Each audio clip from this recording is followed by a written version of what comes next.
We back, Motor City Sports Talk, and if you haven't heard, Seattle Seahawks are cleaning out house. They destroying the Legion of Boom.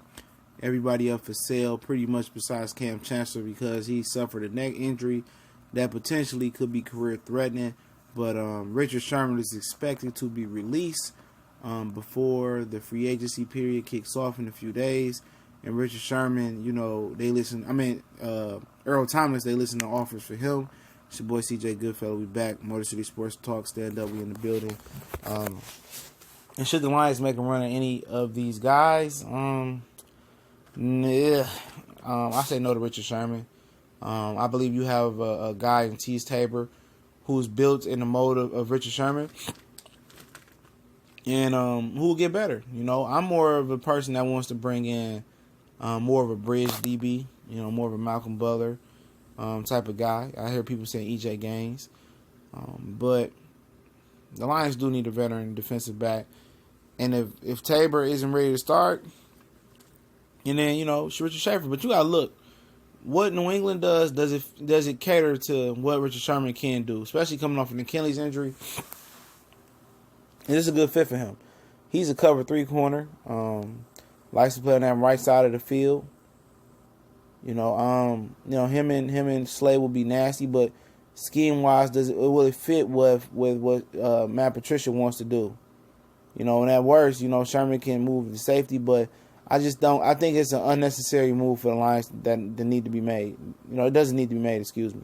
Coming off Achilles injury, already not the fastest guy. You got Tease Tabor, who's about 6'2", who's long, just like Sherman, who has some great ball skills, who got great positioning, great technique. I just think you continue to develop him. You bring in a veteran cornerback or two, bring a guy like Malcolm Butler in, and let them compete. And if he can beat out Malcolm Butler, he can beat him out. If not, Malcolm Butler is a Pro Bowl, all-pro caliber type of cornerback for a good price. A very, very good price. And if you can get him at a good price and not really, destroy your cap, why not do it? Because Richard Sherman probably going to want some good money and some top money. So that's something to look at. Earl Thomas, he still can play. Obviously he told Jason Garrett to come get him, when he hit free agency or when he was on the market. He knew it was probably coming to an end. He wants to be a Dallas Cowboy real bad. And if, the Cowboys can make a move for Earl Thomas, that'll be a good move for him. Every player wants to dream about, playing for Jerry Jones, because of the mystique of the Cowboys and how they treated down there in the country clubs and all the things that you hear in the lavish lifestyle that those guys live in Dallas. But, I think Thomas would be a good fit next to Glover Quinn. I don't know what his salary is exactly looking. I know he's one of the top paid free safety, but I think Glover Quinn can play the other safety spot. Most safeties can interchange anyway. Nowadays, it's not even a strong or free. You got to be able to do all. The only major difference is some safeties can play the nickel very, very well, and some just have no ability to play the nickel and man off the line. That's the major sticking key now in safeties. But him and Glover Quinn be nasty. Would it be overkill? Possibly so, because Quadre Diggs play excellent at the strong safety position.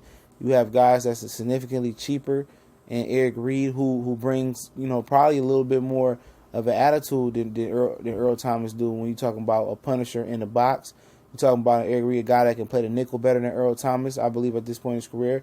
A guy that's just as athletic and that's cheaper. Earl Thomas is a guy that got wear and tear and has some injuries as well. But at the end of the day, people still look at him as the Earl Thomas as he once was. He's still a great player right now, but he's more on the decline. But I think for the right price, it's worth to listen. But for trading an asset for Earl Thomas, when you already don't have the draft picks, already, I just think it's an unnecessary risk. Unless they release him and you can get him to a Lions cap friendly deal, which I don't think gonna happen. So, I don't think so. I don't think the Lions need to risk it by going after either guy. But if Sherman, is a guy that nobody's paying and he's out there for a good price, and why not bring him in? The circumstances have to be right, and the money has to be right for the Lions to bring these guys in. They're very vocal. If you possibly bring one or both in, it changes the culture in your locker room. It changes the confidence level in the locker room. It gives your defense an identity just adding one of them. And the Lions is a defense that need an identity and been in need of one since and Dominican Sulev. You know, it isn't the pass rush they're looking for, but you never can have, enough talented defensive backs. And, more likely I like Earl Thomas better, but the asking price is going to be higher because he's a trade bait right now. He's not going to be released from what I hear. Sherman is going to be on the free agent market. The injury to Achilles, the outspoken talk, those probably going to hurt him on the open market. So it gives a chance like a tier 3 or tier 4 team like the Detroit Lions to have an opportunity at bagging a guy like him. You may have to overpay. But do you think the talent gap between Malcolm Butler and Richard Sherman at this point in their careers is large? And if you believe Richard Sherman is still an all-pro type of cornerback and you're not so high on Malcolm Butler, then I guess you close the deal, but not me. I'm gonna take the bargain and Malcolm Butler and Eric Reed, and I'm gonna count my chickens and watch them hatch and see what happens. Now, if Sherman goes somewhere else and tears it up, well, shit, Earl Thomas tears it up, well, be it. I'm gonna live with what I'm doing and not hindering my team, money-wise, with overpaying for these guys. And that's just my opinion on it. I know a lot of people thinking, Earl Thomas, Richard Sherman, why wouldn't you do it? These not the spring chickens 3 or 4 years ago. It's the reason why Seattle is having a fire sale on these guys. You know what I mean? So you got to look at that. And in the medical report, seeing if these guys are healthy, not healthy, or where they, return their form, mentally where they at, having conversations, what they going to bring to the team. Are they willing to be a mentor to young guys like Quadro Diggs and like Tease Tabor and Jamal Agnew? What are they going to bring to the team? Sitting down is very important with these guys and seeing where they at this point in their career, and if you get an honest answer out of them.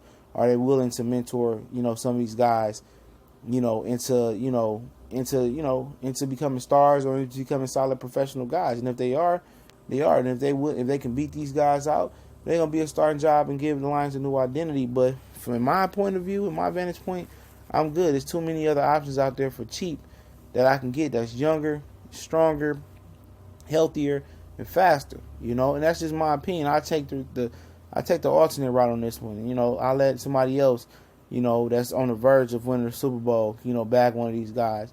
They're more of an asset to a team like that than a team that's trying to get there and trying to figure out, what they need and what they don't need to get over the playoff woes. They need to be on the contender, and I think their attitude and their egos is more towards, being on the Super Bowl contender.